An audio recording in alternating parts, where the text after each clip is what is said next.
G'day everybody and welcome to this episode of Automotive Carnage. Today we're going to go through every vehicle that we have here down at the headquarters and figure out what is it we're going to work on next.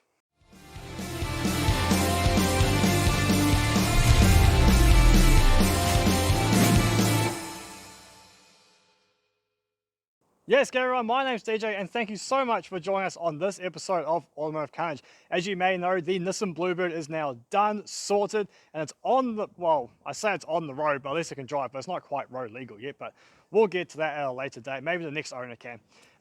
Speaking of which, that car is now for sale, so if you are interested in it, shoot me a DM through Instagram or Facebook, and yeah, we can talk about moving it on to a more appreciative home. I'm kind of glad that we've done what we did to it, but it's time to move on to someone who would actually appreciate that model. So now that's finished, we need to have our next small builds. Now we like to have two builds going at a time on this channel. We have our big massive one, which is of course is our creaky bed pacer, and we like to have something a bit smaller, a bit shorter, but easier to just keep us going, keep the momentum and the interest of the channel moving along. So this is why we're here now at the shed, and we're going to go through each car in turn, figure out what it needs, and decide on which one we're going to work on next. Let's move on that way. So what logical place than to start at one end and work our way through. Behind me here we have a couple of new vehicles to the stables. Another Hyundai Scoupe, which is really cool because we never thought that we would find a Scoupe in the first place, our bright yellow one, which we'll get to shortly. But now we have a second one, which in a roundabout way has come from the same wrecker that I got that one from, and big story, but we'll get into that when we start working on the yellow car again. So this one is purely just a parts car. It just needs to be stripped of a few good interior pieces and engine parts for our yellow one. But yeah, we'll get into that later date. Not much more we can do with that at this time. Moving on to the Hilux. This is not actually mine, this is a friend of mine. He owned it for all of about 5-8 hours and then it blew the head gasket. So it's got a 4-litre V6 petrol in it. And yeah, overheated, blew head gaskets. He's like, you know what? Pull it in your yard, fix it when you can. He's an old friend of mine. And we'll get to it one day. I'm actually contemplating whether I buy it off him and turn it into the new Bushwreck. The old Prado's getting a bit tired and get a bit worn out. So maybe we could upgrade to this. It's 5-speed manual, 4-wheel drive. It's got a winch on the front. I like petrol, single cab. It's a ute, so we can go put a crane on the back of it so we can actually lift heavy engine blocks and what have you while we're out in the bush. Quite a good little rig, so we haven't decided yet if we'll buy that or if we'll just fix it and sell it on for my mate. Moving on inside the shed. We have old faithful Bucky Yundle. This is our 1979 Toyota Cressida, our bush car from the bush. What does that mean? Well, this is a car we built to be used in the bush using only Bushwreck parts. So we found the car lying in the desert. The engine is a 5.4 litre V8. It has the 4-speed automatic behind it. It's got a 2003 Hilux LSD diff in it. It's got VT Commodore suspension. It's got a VB Commodore manual steering rack in it. An absolute dog to drive. It does not handle at all. One of my friends from Aussie Garage, Dan, described this car as having absolutely no bushes left in the suspension. It just bounces all over the show. It doesn't turn where you want it to. And it's currently now, I think, stuck in gear, so it won't actually start. So it's kind of an annoying corner. I'm kind of sick of looking at it, but I still love it. And the next stage for this, now that we've proven the concept that we can build a car using nothing but bush parts, we'll start throwing some really good stuff at it. So we need to go through pedal suspension and see what they have in stock that we can use to make it actually handle and turn corners. So I don't feel like spending money on that just yet, so not that car. Next we have a funky little 1976, I think it is, Suzuki Fronte hatch. These are an extremely rare car, especially here in Australia, because Suzuki only imported about 6 or 12 of them to test the market to see if they wanted to bring them in full time, or which obviously they didn't. And somehow this one's just kind of survived. Well, I say survived, but there is rust absolutely everywhere. It's riddled with it. And trying to find other body panels or rust cuts from similar models in Japan is non-existent as well, because they all rusted over there as well. So this thing's funky because it's got a 2-cylinder, 2-stroke engine in it. This is the big block. This is the 440cc. The original motor's in the boot. That's only a 360cc. It does run.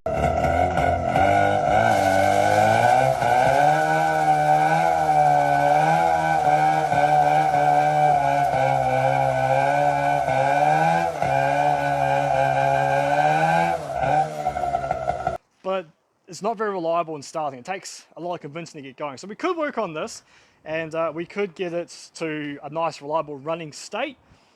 But then what do we do with it? You know, I don't really want to tackle the bodywork just yet. I'm not sure. We may or may not work on that one. And next we have a vehicle which honestly I don't want you knowing that I've got just yet. This is going to be a big build because I want to do it properly. It's absolutely awesome. It's part of a trio that I'm trying to put together. I've got 2 of the 3 cars I need. And all I'll say about this is that another very popular Australian automotive YouTube channel has just started building their own version. So that's all I'll say about that one.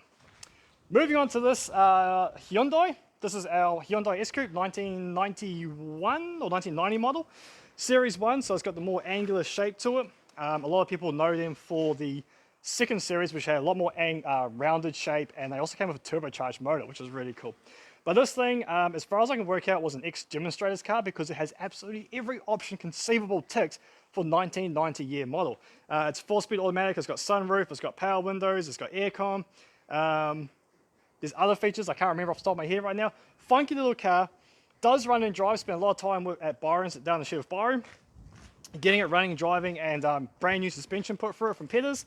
But it does have a lot of rust up in the sunroof area, so that's kind of holding us back. I need to get someone who can actually form new steel to go in there, and I do not have those skills. So we've got 2 options. We can go to a local panel beater and get a quote and get them to do it, or if I'm going to spend that kind of money on it, I'd rather pay for tickets to get Graham from XA Coupe Guy over here, get him to fix it, and then spend a week, 2 weeks of him hanging out out in the bush or here on the farm, which I think is way more interesting. The problem is nailing him down because he is a very busy man, a very talented man. I'd really like him to work on this, but he's so busy building bloody tanks and XA Coupes and all sorts of stuff that is very hard to get hold of. All right, moving on to our engines. Welcome to the first shelf of the engine library. The blue car here obviously is a Honda Accord that's got a K24 with a 6-speed manual in it. I just did a half cut on it because it was just easier to store and transport the motor that way. We have a Jaguar V12, we've got an RB20DE, we've got an FJ20E, we've got a 4AGZE, the supercharged model. All of those have got their matching gearboxes with them.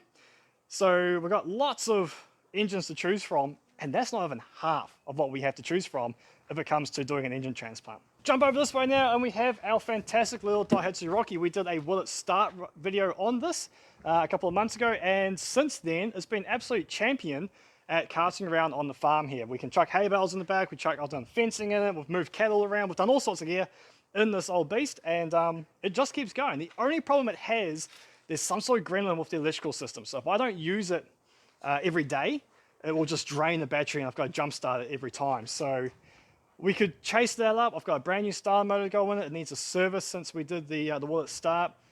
Since you guys last saw it, it's got brand new tires all the way around. We've got some nice all-terrains on there. And also it has a new windscreen. So that was really cool to get a new windscreen in there. The original one was just smashed and caved in quite heavily, but it's just a reliable old rig. Four-wheel drive still works on it, not that I ever need it.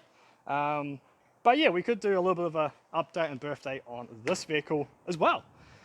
Simple, easy, rightio. Behind you guys, we have one of my favorite cars in the fleet. This is a 1989 Toyota Corolla 2 GP Turbo. One of only 6,000 ever made, only ever sold in Japan, and we found this in the outback in a small town of Kalgoorlie in someone's backyard. So that was really cool. The story goes is that it didn't work. They put a new engine in it, that blew smoke, so they parked it up, got drunk, smashed the window, and then water got into the ECU, and now it won't even start. So this is kind of like a big jigsaw puzzle. Parts have been taken off, so we need to put the parts back on, turn the key, and see if it even rotates or what it does. I've owned this car for over a year now, and I have not done a single thing to it except move it from the outback to here to there, like just cart it around. I don't want to give it up just yet. I want to have a crack at starting it. But yeah, it's just a quirky, funky little 80s JDM nugget. That's a real nugget, this thing. 1.5 litre turbo, 5-speed manual, front wheel drive. Yeah, real funky, and only 6,000 made. So nice low production. All right, moving on. We have our $80,000 paddock basher. Now, I say $80,000 because when this came out brand new in 1993, they cost a base price of 80 grand. And now we just fang it around the paddock. And it's been absolutely awesome. 3.5 litre V6 rear wheel drive, 4-speed automatic, I think. It's got 4-wheel steering on it, which makes drifting different. It feels different because you kind of crab more than you flick it around. Rather interesting to drive. But it's coming to the end of its life. The last time we took it out, it was sounding really sick. It was misfiring, misbehaving, breaking up, doing all sorts of weird stuff. So before we kill it, what I would like to do with this is strip off all the good parts, because these headlights, front bumper, doors, bonnet, rear lights, they're all still really good, and these cars are getting really hard to find. And especially getting spare parts for them is even harder, hence why we're not modifying this and we're just smashing it. So if we can take some parts off and sell them on to people who are actually restoring good examples, I'd rather do that than smack it into a tree and damage these fenders or something like that. You know, it's there's still some good parts left on this vehicle. We might do that actually, because that's just a quick strip down, nice and easy. All right, coming on to the next part of our engine library. We have a VCT intake. We have a 5-litre iron line out of a VR Commodore. We've got LS1 with a 4L60. We've got a FG Barra with a 6-speed ZF behind it. A Forester GT with an EJ20 turbo 5-speed manual. And then behind that is a 2GR out of a Kluger. The 2GR I was going to transplant into the Prado. Still would like to, but we might end up putting that into the Hilux if we buy the Hilux, because the Hilux has got the 1GR 4-litre, but the 2GR is all aluminium and has about 200 kilowatts at the crank, as opposed to the 1GR, which I think is about between 150 or 180, I can't remember exactly. But it has a cast iron block, so obviously better for heavy duty use, but more power, more torque, more efficiency. I really like the idea of doing that, but I'm getting ahead of myself. We're talking engine swaps now, so that's not very easy on cars that I don't own. So that's another portion of the engine library. It's not even all of them. We still have more over here. We also have a horse, apparently. Hello, horse. We'll go past you. So if we excuse the extreme original horsepower, we have a 351 Cleveland here, which is actually in relatively good condition. Just needs to be stripped down and given a freshen up. We have a 18RG. Absolutely love these engines. They're 2-litre, 8-valve, twin cam, heads designed by Yamaha. When they're in an engine bay, any engine bay, whether it's Celica, Corona, the Corolla, anything, they just look amazing, done up nicely. They're such a beautiful looking engine. Whether they're the EFI or the twin Solex side drive carburetors on them, they look great. So that's probably the one engine I don't have a gearbox for. When we found it, well, a good friend of mine found out in the bush at an old station, and it had an early series Hilux 4-wheel drive gearbox mounted behind. I'm like, I ain't got no use for that. We'll take that off. You can have that, sell that. I just want the engine, and we'll find probably a if I can get a W58, that would be fantastic, but they are getting quite pricey now. So maybe even just a W50 something, I'll be happy with. Just got to find one. And then behind that, we've got the 308 that came out of the Holden Brougham. That one's cylinders 7 and 8 let go. It's absolute carnage in there, so we kind of need to pull it down and see if it's even worth saving, if the bores are okay or not. Yeah, we'll strip it down, see if it's okay. If it's a good block, still, fingers crossed, then we'll rebuild it. But as for now, I can just sit there and wait. That's about all the complete engines that we have. So we've got plenty to choose from to do engine swaps, which is something I really, really want to get into doing. We just keep finding more bodies. We just need to find the right bodies to put these engines into. Right, we've got one last stash over here of vehicles. Let's go have a talk about those. And then we've obviously got our Demolition Derby car over here. Hopefully by the time this video comes out, that will be a crumpled mess, and we'll have another trophy in the trophy case. But looking forward to smashing that thing up. First car over here is a Holden Chimera station wagon. Yeah, I don't know why I've got one either, but it's actually a parts car for a buddy of mine. I think he's too ashamed to have it at his house, so he dropped it off here and he hasn't come back to pick it up. Adrian, come get your car. Next, we have a Tirana. So we've got one of the most unloved Holdens ever produced, sitting right next to one of the most beloved Holdens ever created. This is an LJ. This is a genuine bush fine car. I did not find this car. I actually don't know how many of you guys know that I have a Tirana. It's a 4-door. It's an absolute basket case of a car. It has rust all through it. It is not worth saving and putting back on the road, but it would donate quite a few good parts. But personally, guys, I'm going to say unpopular opinion, I actually don't like Tiranas. I reckon their shape is just mediocre at best. Some of the Bathurst ones do look quite nice, but Tiranas, I'm sorry, I'd rather drive a Camaro. So with this one, I don't want to give it up yet though, because I have an idea that's going to annoy everyone and is going to just make the internet cringe by pulling one of the engines we mentioned about before into here, making it super low, drag its ass sort of type stuff. But yeah, I'll let you guys decide to try to figure out what engine I want to put in here. But everyone's going to hate it and I'm going to love it. So yeah, we have a Tirana. Yay! And then last but not least, we have our Cressida. Yes, we have another Cressida, which is really cool because we've got the MX-32, which is the first Cressida ever brought to the Australian market. And then we have the MX-83, which is the last Cressida ever brought to the Australian market. This thing we got really cheap, like 500 bucks, because someone got drunk, drove in the paddock, smacked into a post, and he's like, here you go, you can have it. It still ran and drove. We absolutely blew it up though, because it's a 17 GE, and what do? They blow head gaskets. So we brought this thing, built a new cooling system for it on my birthday bash. Pretty much we took a radiator, stood it up this way, made a whole bunch of janky pipes. It was glorious, it was fun. We called it the Franken-Cedar. And me and a bunch of buddies just drove around the paddock until it blew up. And now it sits here. I really like the shape. I've always wanted an 83 Cressida. And what I'm thinking now is that I've been invited to a private kind of burnout event, and I've actually never done proper Aussie burnouts, you know, big tip-ins and all that kind of stuff, smoke everywhere. I've never done that before. So I'm thinking maybe we take this, take the 6-cylinder and that out, grab the LS1 and the 4L60, slap it into here, and then go do burnouts. It's a simple build. It's great to learn how to do burnouts. There's a guy in Queensland, KE70 Conversions, who make a conversion kit to put the LS into this chassis.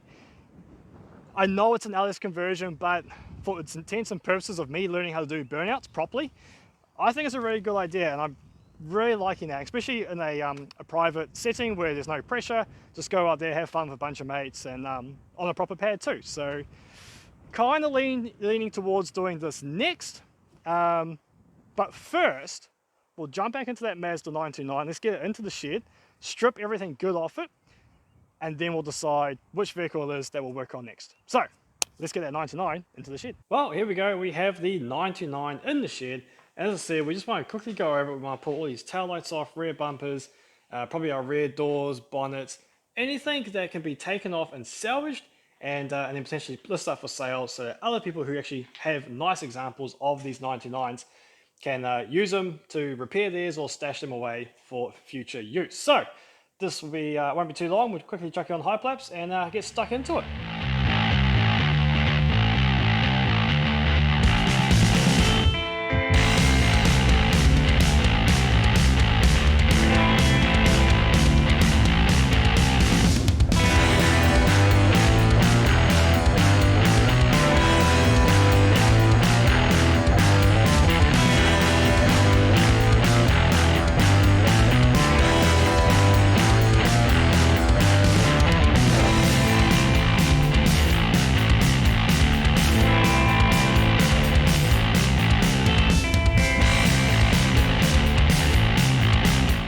There we have it, folks. The Mazda 99 has gone on quite a bit of a diet. We've stripped everything we can off the rear here. That's all sitting there. We've got some really good parts out there, actually. The tail lights, the boot, and a full boot and carpet interior, which is really good. Coming down here, we might pull the doors off later. We'll definitely pull the rear seats and that out as well soon. Whole front end here is just gone. So again, some more really good bits that I've always been a bit too afraid to give this thing a good thrashing because I never wanted to damage those panels. So now they've taken off the car, now I really don't care, and we can really beat on this thing and not worry about ruining some good parts. Oh, that sun's bright. that other people could use for their restorations or builds. So all that will end up on eBay or on the website somewhere. And now we can go take this thing for a hoon and yeah, really give it some. Favorite find in this car was the original Space Saver. So with this tire retired, get it, retired, that's no good, so we've got to find another 15-inch tire to go on that rim. But for now, we'll burn up the original Space Saver, which I dare say is not going to take very long. And also, why is this boot full of blue chip?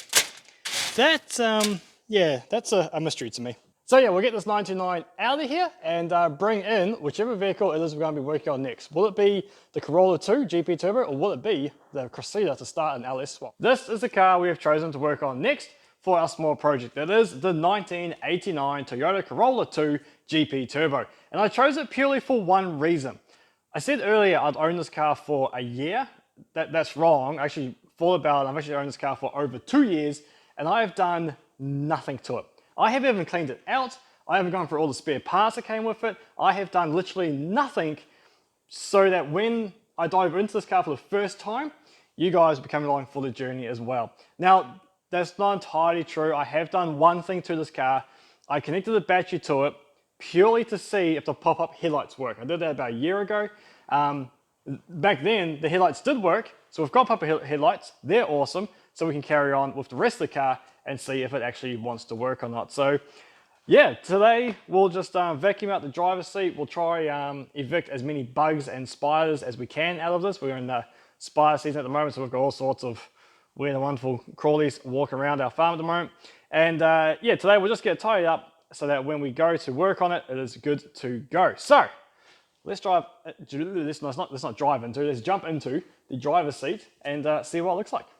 This car is, let's be honest, an absolute mess, and any self-respecting car restorer will take this car and use it as a parts vehicle, if that, or not just take it to the dump. Unfortunately, it's been picked up by a high-ab, so it's got big creases in the roof here, which hopefully we can fix. But first, we want to see if we can get that motor running, and to do that, we need to safely clean out this driver's seat so that we can actually get in here and work around it. So we've got a lot of broken glass, a lot of mess. We've got just parts everywhere. There's an absolute pigsty in here, so we'll clean this up and we might pull some of these spare parts out as well. That's not even from this car. This car doesn't have thermo fans, and that's too big for the radiator that's in it. So I don't know what that's even come from in the back seat there. So anyway, let's get the vacuum cleaner out and yeah, we'll just start here, I guess.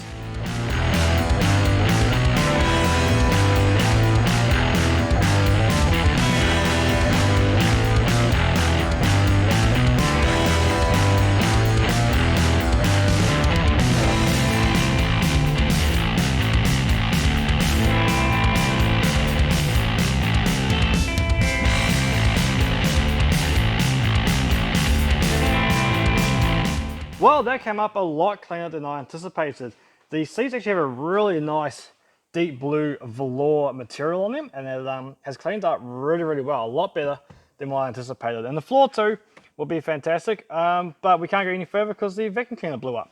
So that's unfortunate. Hopefully it's only overheated and we're able to jump into the other side there and clean that up as well. That is a really good sign that this car is going to be awesome and clean up really, really nicely. Anyway, without being able to carry on to the interior, let's jump into here. And you know what, that engine bay is actually not too bad. Yeah, it's dusty and we've got a lot of debris up here. But for what our intents and purposes, I'm just seeing if we can get that engine to crank, run, get some power to it, and just figuring out what on earth is going on here. That is going to be tidy enough for what we need to do. That will do for today, and next episode we'll jump right into this Corolla 2 and see what we can do to get it running and driving again. If we can get this thing cranking, I'll be happy. If we can get it actually running, I'll be absolutely ecstatic and over the moon. So anyway, until the next episode of Automotive Carnage, we'll catch you guys later and see you then. See you later.